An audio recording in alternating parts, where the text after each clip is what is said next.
So today I want to talk about something that most military analysts are completely missing about this war. Everyone is focused on the missile strikes, the air strikes, the technology, the firepower. America has conducted over 7,000 strikes on Iranian targets. America has the most advanced military in human history. Aircraft carriers, stealth bombers, precision missiles, total air superiority. And yet, despite all of this overwhelming military power, America cannot win this war. And the reason why is very simple. Iran controls the Strait of Hormuz, and whoever controls the Strait of Hormuz controls the global economy.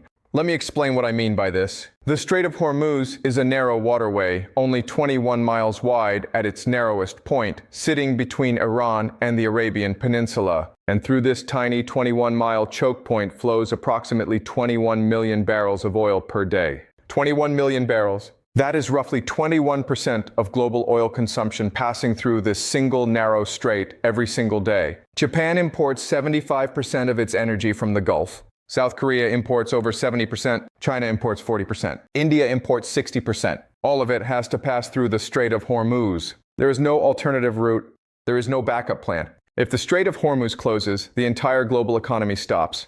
And here's what America is now discovering. Iran can close that strait whenever it wants. And there is nothing, absolutely nothing the US Navy can do to stop it. Let me walk you through why this is true.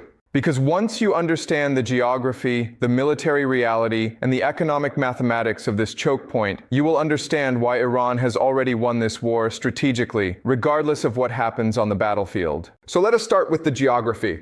The Strait of Hormuz is not open water. It is a narrow channel surrounded on both sides by Iranian territory and Iranian-controlled islands. The northern coast is Iran. The southern side has several small islands, Abu Musa, the Tums, all controlled by Iran. This means that any ship passing through the strait is sailing within range of Iranian coastal missiles, Iranian anti-ship missiles, Iranian drones, and Iranian fast attack boats. The entire strait is a kill zone, and the US Navy knows this. Now, the American military has spent decades preparing for this exact scenario. The US Navy has multiple aircraft carrier strike groups in the region. It has Aegis destroyers with advanced radar and missile defense systems.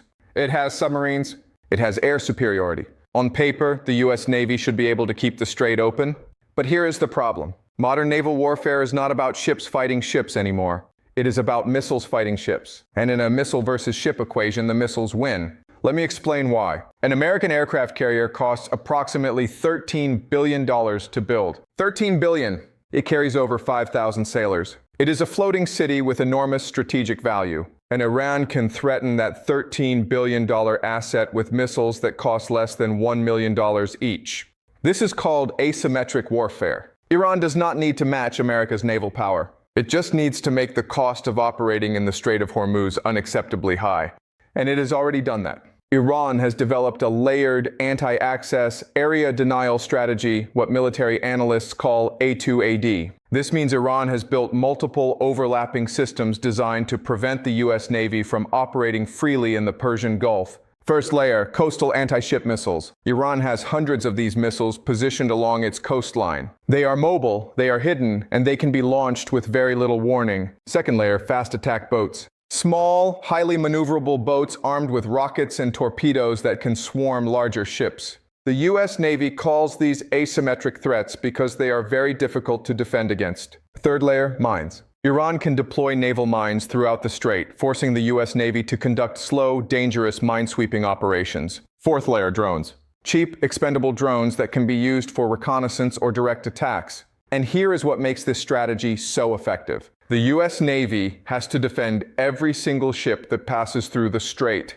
Iran only has to hit one. If Iran sinks one oil tanker, if it damages one commercial vessel, if it even credibly threatens shipping, the entire global insurance market responds. Insurance rates for ships transiting the Strait of Hormuz skyrocket. Shipping companies refuse to send their vessels through the strait, and the flow of oil stops. Not because Iran physically blocked it, but because the economic risk became unacceptable. This is exactly what has happened right now. The Strait of Hormuz is not physically blocked by Iranian ships.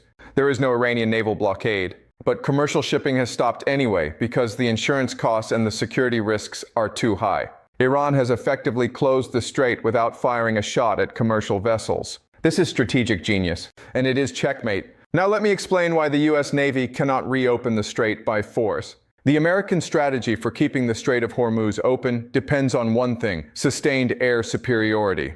The idea is that American aircraft can destroy Iranian missile sites, Iranian coastal defenses, Iranian fast attack boats, and Iranian command and control systems faster than Iran can replace them. And if America can maintain this pressure long enough, Iran will eventually run out of missiles, run out of boats, and run out of options. That is the theory. But here is the reality. Iran has been preparing for this exact scenario for 40 years. 40 years. Iran knows it cannot defeat the US Navy in conventional warfare. So, it has built an entire military doctrine around asymmetric warfare, around making the cost of American military operations in the Persian Gulf unacceptably high. Iranian missiles are mobile and hidden in underground bunkers and mountain tunnels. American airstrikes can destroy some of them, but they cannot destroy all of them. And the ones that survive can still threaten American ships and commercial vessels. Iranian fast attack boats are small, cheap, and numerous. America can sink dozens of them, but Iran has hundreds more. And it only takes one fast attack boat getting close enough to an American destroyer to cause serious damage. Iranian mines can be deployed quickly and are extremely difficult to detect and clear. Minesweeping operations are slow, dangerous, and resource-intensive. And while the US Navy is busy clearing mines, Iran can deploy more. This is a war of attrition. And in a war of attrition, Iran has the advantage because Iran is fighting in its own backyard while America is fighting 7,000 miles from home. Every American missile costs millions of dollars. Every American ship requires constant resupply. Every American sailor deployed to the Persian Gulf is a logistical and financial burden. Iran's costs are a fraction of America's costs. And Iran can sustain this conflict far longer than America can. And there is one more critical factor that almost nobody is talking about. The American people do not support this war. American public opinion is turning against the conflict. Gas prices in America have jumped nearly 80 cents per gallon. Inflation is rising. The economic pain is being felt by ordinary Americans. And the longer this war continues, the more unpopular it becomes. Iran does not have this problem.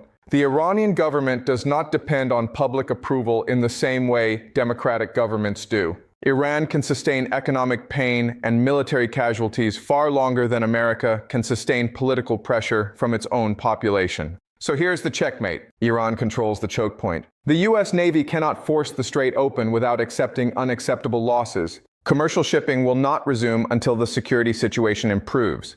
The global economy is being strangled. Oil prices are rising. Energy-dependent economies in Asia are facing fuel shortages, and America has no good options. If America escalates militarily, if it launches a full-scale invasion of Iran to seize control of the strait by force, the cost would be astronomical. The casualties would be enormous.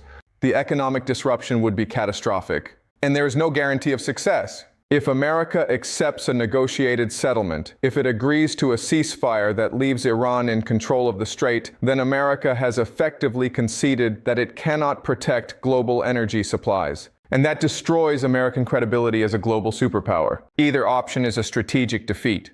That is checkmate. Now let me connect this to the bigger economic picture I have been discussing in previous videos. The entire global economy for the past 40 to 50 years has been built on cheap, accessible energy flowing freely through global trade routes. The Strait of Hormuz is the most critical of those trade routes. 21% of global oil passes through it every day. And now that choke point is closed. Not temporarily, structurally. Even if a ceasefire is reached tomorrow, even if diplomatic negotiations succeed, the fundamental reality has changed. The world now knows that Iran can close the Strait of Hormuz whenever it chooses, and that knowledge changes everything. Investors know it, shipping companies know it, energy importers know it. The strait is no longer a reliable route, and an unreliable route is effectively a closed route.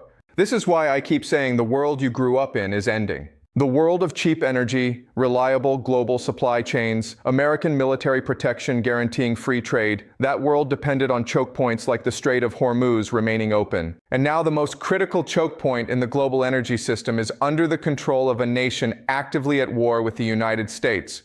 That is a structural change, not a temporary disruption. And the nations that understand this structural change, the nations that are already adapting their economies to a world without cheap Gulf energy, those nations will survive this transition. The nations that keep waiting for the old system to be restored, those nations will face economic devastation they are not prepared for. Subscribe for more analysis of this conflict and its global economic consequences explained in simple English.